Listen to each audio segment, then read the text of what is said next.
3 декабрь дүйшөмбү премьер-министр Мухаммедкалый Абылгазиев Нарын жана Ысык көл облустарындагы жаратылыш кырсыктарынын кесепеттерин жоюу маселеси боюнча кеңешме өткөрдү. Кеңешменин жүрүшүндө өзгөчө кырдаалдар министринин орун басары Калыс Ахматов үстүбүздөгү жылдын 1 декабрында Нарын облусунун Жумгал районунун Минкуш айылында орун алган жер көчкүнүн натыйжасында ички жолдор жабылып, суу чарба объектилери талкаланганын маалымдады. Ошондой эле 30 ноябрдан 1 декабрга караган түнү катуу шамалдын кесепетинен Ысык көл облусунда 122 үйдүн жана 22 социалдык объекттин чатыры бузулган. Аны менен бирге Жетөгүз районунда жабыркагандардын саны көп. Облус боюнча жалпы зыян 14,3 миллион сомду түзөт. Мухаммедкалый Абылгазиев маалыматты угуп, биринчи вице-премьер-министр Кубатбек Бороновго өзгөчө кырдаалдын кесепетин жоюу жана жапа чеккен адамдарга жардам көрсөтүү боюнча кырсыктан жабыркаган райондорго барууну тапшырды. Өкмөт башы келтирилген зыянды баалоо жана кырсыктын кесепетин четтетүү боюнча уюшкан жана ыкчам иштерди камсыздоо зарылдыгын билдирди.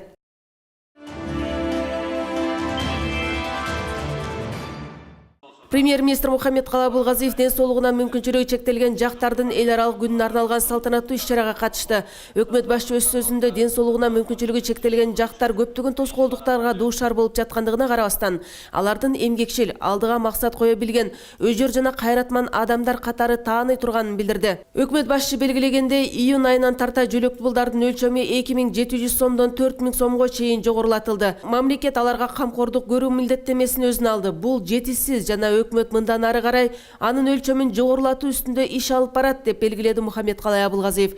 Мындан тышкары өкмөт башы жакын арада ден соолугуна мүмкүнчүлүгү чектелген же кыйын ооруга чалдыккан мектеп жашындагы балдарды жеке окутууну уюштуруу жөнүндө жобо бекитилгенин, мунун өзү алардын үйүндө билим алуусуна шарт түзөрүн баса белгиледи. Премьер-министр баса белгилегендей, өкмөт Бириккен Улуттар уюму, ЮНИСЕФ, Кызыл Жарым ай коому жана башка ден соолугуна мүмкүнчүлүгү чектелген адамдар менен иштеген жана аларга жардам көрсөткөн эл аралык донорлор жана уюмдар менен активдүү иштерин билдирди. Мухаммедкалый Абылгазиев ден соолугуна мүмкүнчүлүгү чектелген активисттер Кыргызстанда мүмкүнчүлүгү чектелген жарандардын укуктарын илгерилетүүгө гана эмес, өлкөнүн жалпы өнүгүүсүнө өздөрүнүн зор салымын кошуп келе жатканын баса белгиледи.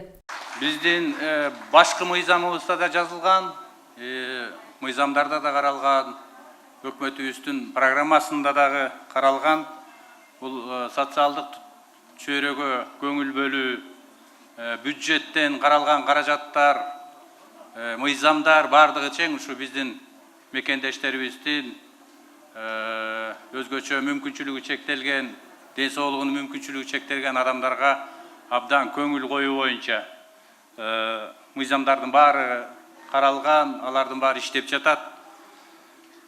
Билесиздер, жакында биз Бириккен Улуттар уюмунун майыптардын укуктары боюнча өкмөт колдоп, биринчи жолу чечим кабыл алдык. Аны дагы ушул жогорку кеңеште депутаттарыбыз колдоп берет деп ойлойм. Азыр талкуу жүрүп атат. Мен да мурун айткам, азыр да кайталап кетем.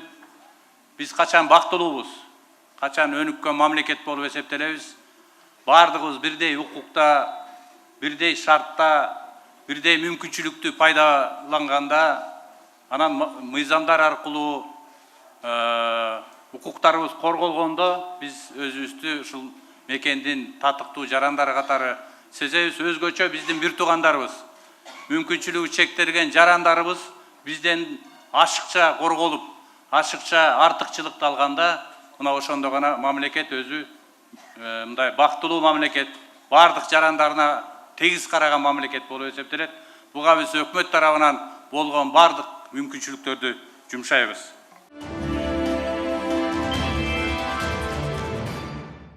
4 декабрь шейшембе премьер-министр Мухаммедкалый Абылгазиев Корея Республикасынын Кыргыз Республикасындагы элчиси Ха Чо Йок менен жолугушту. Жолугушуунун жүрүшүндө Кыргызстан менен Кореянын ортосунда кызматташуу маселелери, ошондой эле биргелешкен долбоорлорду ишке ашырууда өз ара аракеттешүү келечеги талкууланды.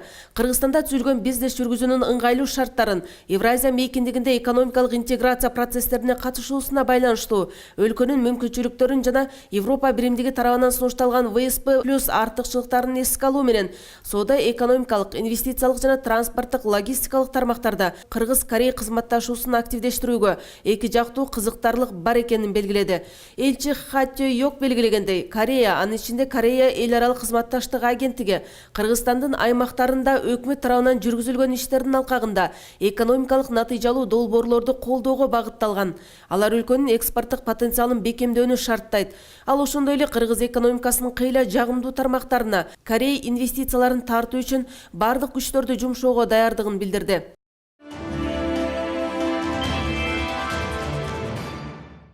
Премьер-министр Мухаммедкалый Абылгазиев бизнес жүргүзүү, Doing Business эл аралык рейтингиндеги Кыргызстандын позициясын жакшыртуу маселесине арналган жумушчу кеңешме өткөрдү. Кеңешменин жүрүшүндө экономика министри Олег Панкратов маалымдагандай, аталган позициялардын жакшыруусунун натыйжасында Кыргызстандын бизнес жүргүзүү рейтингинде 77-чи орундан 70-чи орунга көтөрүлүшүнө мүмкүндүк берди. Буга катар айрым министрликтер жана ведомстволор тарабынан бизнес жүргүзүү рейтингинин алкагындагы иш-чаралар планын аткаруу боюнча жетишсиз чаралар кабыл алынууда.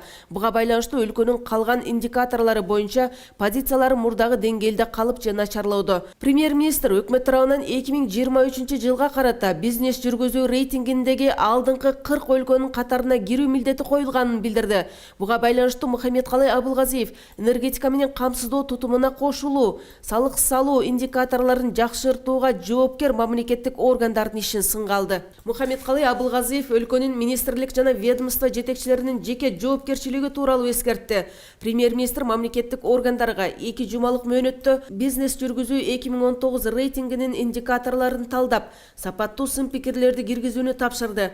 Аларды эске алуу менен бизнес жүргүзүү рейтингиндеги Кыргыз Республикасынын позициясын жакшыртуу боюнча иш-чаралар планынын долбоорун толуктап иштеп чыгуу жана өкмөттүн кароосуна ыкчам алып кирүү тапшырылды.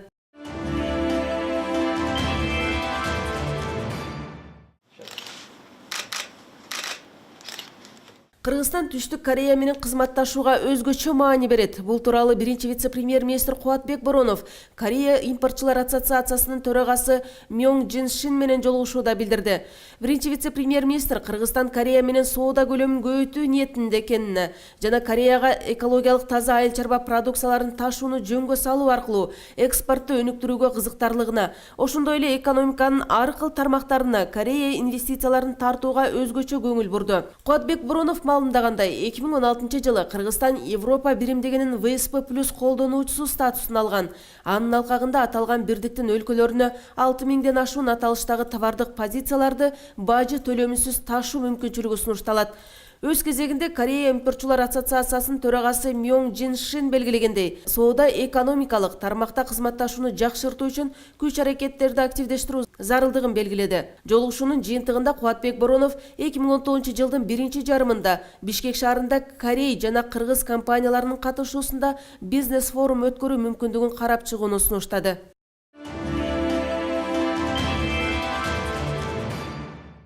Биринчи вице-премьер-министр Кубатбек Боронов өкмөт башы Мухаммедкалый Абылгазиевдин тапшырмасы боюнча Ысык көл облусуна жумушчу сапарын жүрүшүндө кырсыктан жабыркаган райондорду кыдырды. Кубатбек Боронов катуу шамалдан жабыркаган объектилердин абалы жана аларды калыбына келтирүү боюнча иш-чаралар менен жеринде таанышты.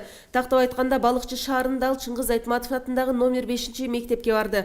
Анда жалпы аянты 550 чарчы метр келген чатыр бузулган. Ал эми Ысык көл индустриялык педагогикалык колледжинин 75 даана шифери шамалга талкаланган. Мындан тышкары Ысык көл районунда биринчи вице-премьер-министр катуу шамалдан жабыркаган турак үйлөрдү көрдү. Учурда жараксыз абалга келген. Кубатбек Боронов республика боюнча жер көчкү жана сел жүрүүчү аймактар жайгашкандыгын эске алуу менен турак жайды өрттөн жана башка жаратылыш кырсыктарынан милдеттүү түрдө камсыздандыруунун маанилүүлүгүн белгиледи. Ошону менен бирге биринчи вице-премьер-министр Ысык көл районундагы учурдагы абал менен таанышып чыккан соң, мында катуу шамалдан улам жогорку кубаттуулуктагы чубалгы мамычалары жабыркаганын жеринде көрдү. Жумуш сапарынын жүрүшүндө Кубатбек Боронов облустун Чолпон Ата, Каракол шаарларында, Түп, Ак суу жана Жетөгүз райондорунда катуу шамалдын кесепетинен материалдык зыян келтирилген бир катар социалдык объектилерди көрдү. Сапардын жыйынтыгы боюнча Кубатбек Боронов өкмөт тарабынан тиешелүү жардам көрсөтүлөрүн билдирди. Жумуш сапарынын жүрүшүндө мамлекеттик органдардын жетекчилерине кырсыктын кесепетин ыкчам жана сапаттуу четтетүүгө багытталган тапшырмалар берилди. Анын ичинде бир катар социалдык объектилер боюнча жараксыз болуп калган курулуш материалдарын эске алуу менен аларды калыбына келтирүү боюнча чыгымдардын сметасын түзүү зарылдыгы тапшырылды. тапшырылды. Мындан тышкары завод баасында шифер алуу жана аны өзгөчө кырдаалдар министрлигинин транспорту менен тийиштүү жерге жеткирүү маселелерин иштеп чыгуу тапшырылды. Мамлекеттик органдардын балансында турган объекттерди мамлекеттик органдар тарабынан кайра калыбына келтирүү иштери жүргүзүлөт. Ал эми элдик боло турган болсо, элдикине өзүңөр билгендей мына 2 жылдан бери, 3 жылдан бери Кыргызстанда милдеттүү түрдө камсыздоо кызматы иштейт. Ошол кызматтын негизинен пайдаланып, кызматынан ар бир жаран өзүнүн турак жайын милдеттүү түрдө камсыз кылыш керек болчу. Ошол 300дөн ашык жабыркаган үйдүн ичинен область боюнча бардыгы болуп 14 үй гана ошол бүгүнкү күндө камсыздаган болуп атат. Эми ошол жабыркаган 14 үйгө тиешелүү жардамын алат. Калган үйлөр болсо, мындай айтканда, өздөрүнүн эсебинен кайра үйлөрүн калыбына келтирүү иштерин жүргүзүш керек да. 5 декабрь Шаршембиде вице-премьер-министр Алтынай Өмүрбекова Манас эпосунун күнүнө арналган салтанаттуу иш-чарага катышты. Иш-чаранын жүрүшүндө Алтынай Өмүрбекова Кыргыз Республикасынын премьер-министри Мухаммедкалый Абылгазиевдин атынан куттуктоо сөзүн окуду. Анда Манас эпосу кылымдарды карытып келсе, сан миң сапты башына батырган манасчылар улуттун өзөгүн кармап турган кыргыз өнөрүнүн башаты экендигин баса белгиледи. Манас Семетей жана Сейтек училтиги ЮНЕСКОнун адамзат маданиятынын материалдык эмес маданий мурастардын тизмесине каттатылгандан кийин Кыргыз Республикасынын өкмөтүнүн токтому менен 2015 жылдан баштап 4 декабрь Кыргыз Республикасында Манас эпосунун күнү деп жыл сайын салтанаттуу белгиленип келет. Манас эпосунун үчүлтиги дүйнөлүк маданиятынын бермети, Кыргыздын тарыхын, дүйнө таанымын жана руханий маданиятын камтыган, достукту, рухий эркиндикти даңазалаган Кыргыз элинин кайталангыс эпикалык мурасы. Кыргыз Республикасынын өкмөтүнүн биринчи кезектеги милдеттеринин бири бул Манас эпосун жайылтуу, өнүктүрүү жана даңазалоо болуп саналат деп айтылат куттуктоодо. Вице-премьер-министр кошумчалагандай, 2018 жылы Кочкор жергесинде Залкар манасчы Сагынбай Орозбак уулунун 150 жылдык мааракеси өткөрүлдү. Ошондой эле Жусуп Мамайдын айкелин Токтогул Сатылганов атындагы улуттук филармониянын алдындагы Манас скульптуралык композициясына кошуп орнотуу пландаштырылууда. Иш-чаранын жүрүшүндө вице-премьер-министр ошондой эле эпосту өнүктүрүүгө кошкон салымы үчүн бир катар манасчыларга, маданий ишмерлерге өкмөттүк сыйлыктарды тапшырды.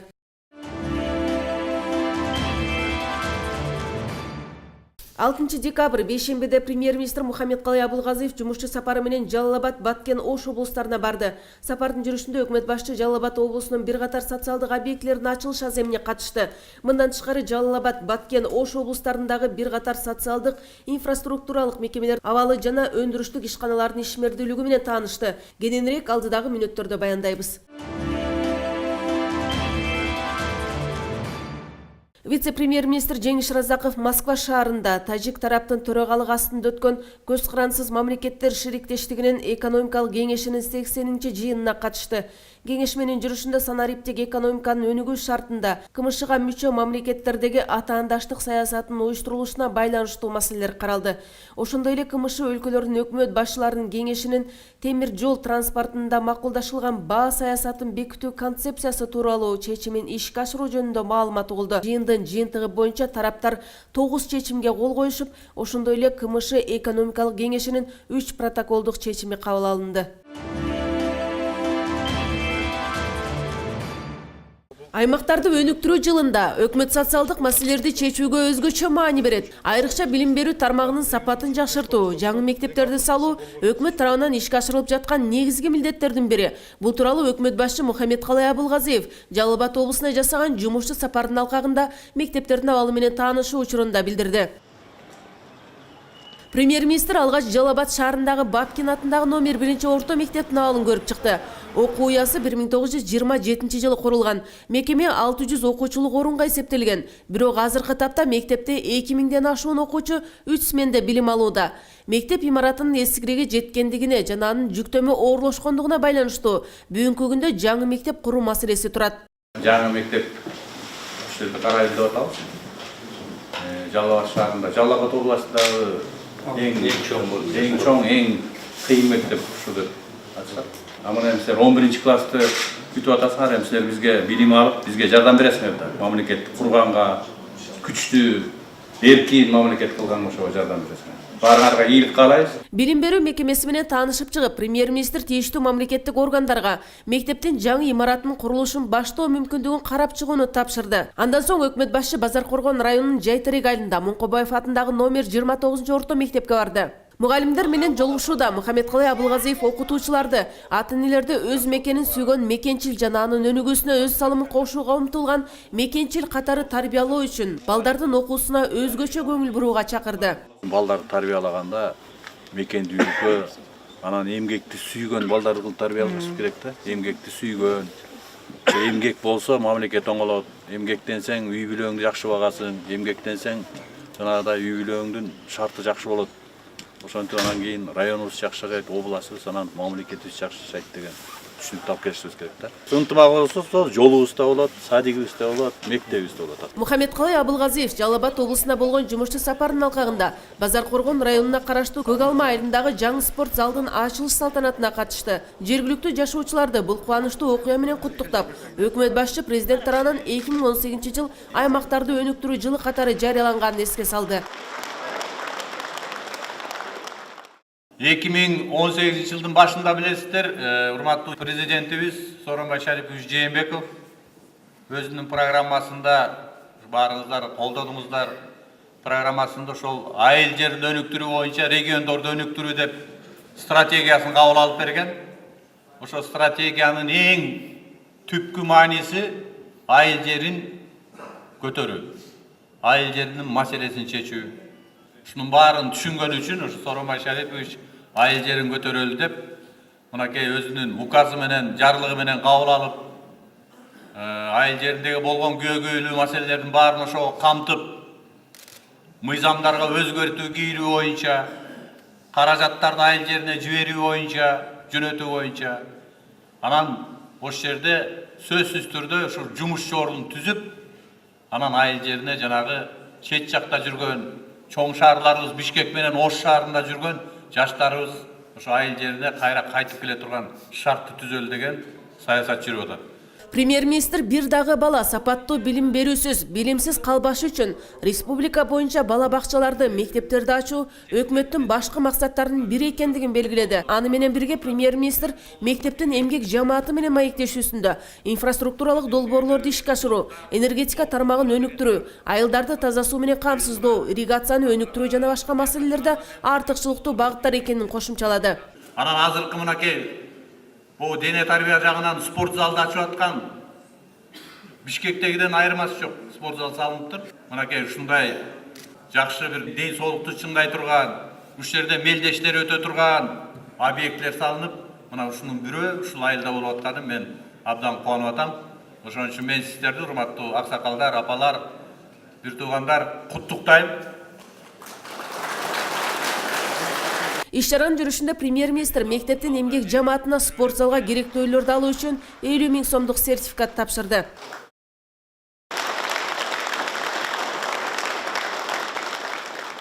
Өкмөт башчы Жалал Абад облусуна жумуштуу сапардын жүрүшүндө Базаркоргон районундагы автоунаа жолдордун абалы менен таанышты. Каба жана Жайтерек айылдарын байланыштырган унаа жолдун абалын көрүп чыккан соң, аталган жолду тейлөөнү транспорт жана жолдор министрлигинин балансына алууну тапшырды. Аталган жол тиркеси аба ырайынын жаан-чачындуу мезгилинде унаалардын каттоосуна олуттуу тоскоолдук келтирет. Транспорт жана жолдор министри Жамшитбек Калилов премьер-министрге аталган жол тиркесинде шагыл төгөө иштери жүргүзүлгөндүгүн маалымдады. Бирок бийик тоолуу аймактагы аба ырайынын катаал шартына байланыштуу жолдун абалы канааттандырарлык эмес бойдон калууда.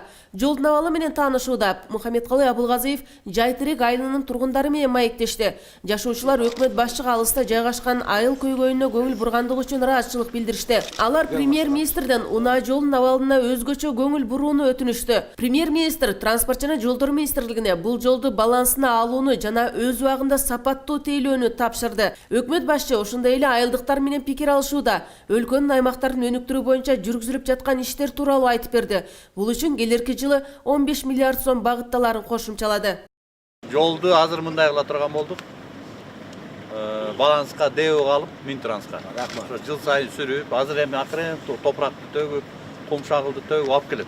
Быйыл эми Кудай буйрса миллиардтаган сомдор ушул кредит алам дегендерге, мал багам дегендерге, жер айдайм дегендерге, өсүмдүк өстүрөм дегендерге, туризм боюнча жанагындай жайларды салам дегендерге, бизнес кылам дегендерге ушу кенен шарт түзүп берели деп атабыз. Кудай буюрса мына акимдер менен, айыл өкмөттөр менен өкмөт баш болуп, депутаттарыбыз көзөмөлдөп, ошонун баарына ишке ашырабыз.